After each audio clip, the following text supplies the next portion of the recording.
चलिए अब सीधा रुख करेंगे छत्तीसगढ़ की राजधानी रायपुर का, जहां पर केंद्रीय कृषि मंत्री शिवराज सिंह चौहान संबोधित कर रहे हैं प्रेस को। आज एक महत्वपूर्ण समीक्षा बैठक हुई है, उसी का जवाब देते हुए लाइव। और आत्मसमर्पित जो हमारे साथी या नक्सलवाद का रास्ता छोड़ा, उनके लिए भी मकान है। तो 15,000 मकान उसके लिए भी हमने आवंटित किए और उनके भी मकान आपने स्वीकृत करके बनाना प्रारंभ कर दिए। और केवल इतने ही नहीं, पुरानी सरकार के मुख्यमंत्री ने तत्काल एक मुख्यमंत्री आवास योजना के नाम से योजना बना दी और मकान पूरे बनाए भी नहीं, अधूरे पड़े थे। मैं आपकी संवेदनशीलता को विष्णु जी बहुत बधाई देता हूं संवेदनशीलता के लिए कि वो मकान भी आप पूरा करने का काम कर रहे हैं। तो जो हमारे भाई और बहन कच्चे मकानों में रहते थे, उनके लिए आवास का एक महायज्ञ चला और यहीं नहीं रुकेंगे हम। नया सर्वे हमने फिर चालू कर दिया। कई बार 2018 की आवास प्लस की सूची से नाम छूट गए थे, ऐसा मुख्यमंत्री जी ने, ग्रामीण विकास मंत्री जी ने बताया। जो वंचित रह गए उनको वंचित नहीं रहने देंगे। और इसलिए आवास के लिए नया सर्वे हो रहा है। उस सर्वे में भी जो संख्या आ रही है, उसका एक बार फिजिकल वेरिफिकेशन करके और आगे भी मकान आवंटित किए जाएंगे। मैं आवास में छत्तीसगढ़ सरकार ने जो अत्यंत उत्तम काम किया है, उसके लिए मैं सरकार को बहुत बहुत बधाई देता हूं।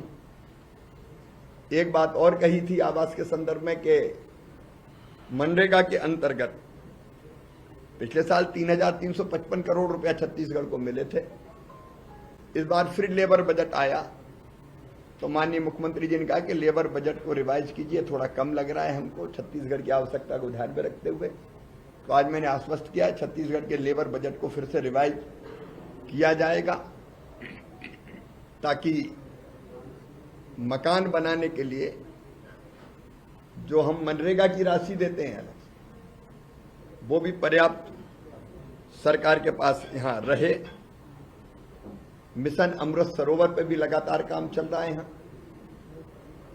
2,900 अमृत सरोवरों का पहले निर्माण हुआ, अब 192 नए स्थलों का फिर चयन हुआ। एक और वाटर सेट की हमारी स्कीम है, जिसमें पुरानी जल संरचनाओं को ठीक करना और नई बनाना, पानी रोकने के लिए चेक डैम, स्टॉप डैम, बोरी बंधान, उसके अंतर्गत भी छत्तीसगढ़ को हम राशि देने का काम कर रहे हैं। और उसके साथ ही प्रधानमंत्री ग्रामीण सड़क योजना, प्रधानमंत्री ग्राम सड़क योजना के अंतर्गत छत्तीसगढ़ ने अब तक 42,671 किलोमीटर सड़कों का निर्माण किया है, 447 पुल बनाए। और जनमन योजना के अंतर्गत भी सबसे ज्यादा देश में अगर सड़कें किसी को दी है तो भारत सरकार ने छत्तीसगढ़ को दी है। 715 सड़कें, 1,698 करोड़ 92 लाख रुपए की राशि की, उनका निर्माण कार्य अलग चल रहा है। नक्सल प्रभावित इलाकों में वहां निर्माण का काम अलग चल रहा है सड़कों का। लेकिन बीच में एक कमी रह गई थी पुलों की। फर्स्ट फेज की जो सड़कें बनी, आज मेरा ध्यान आकर्षित किया है माननीय मुख्यमंत्री जी ने, ग्रामीण विकास मंत्री जी ने, क्योंकि वो पुल रह गए थे। उस समय नक्सल प्रभावित मामला ऐसा था कि पहले सड़क बना लो फिर पुल देखेंगे। उन पुलों के निर्माण के बारे में भी हम फैसला करेंगे, ताकि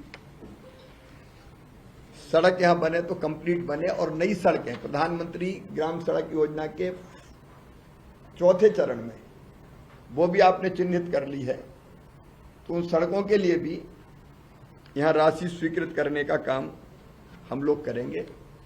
एक और काम जिसके लिए मैं छत्तीसगढ़ सरकार को बधाई देता हूं, वो है आजीविका मिशन का।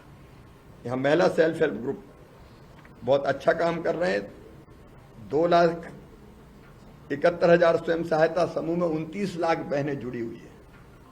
और मुझे प्रसन्नता है कि उनमें से 4,32,000 बहनें लखपति दीदी बनाने का आपने लक्ष्य लिया है, और उसको तेजी से प्राप्त करने का काम आप कर रहे हैं।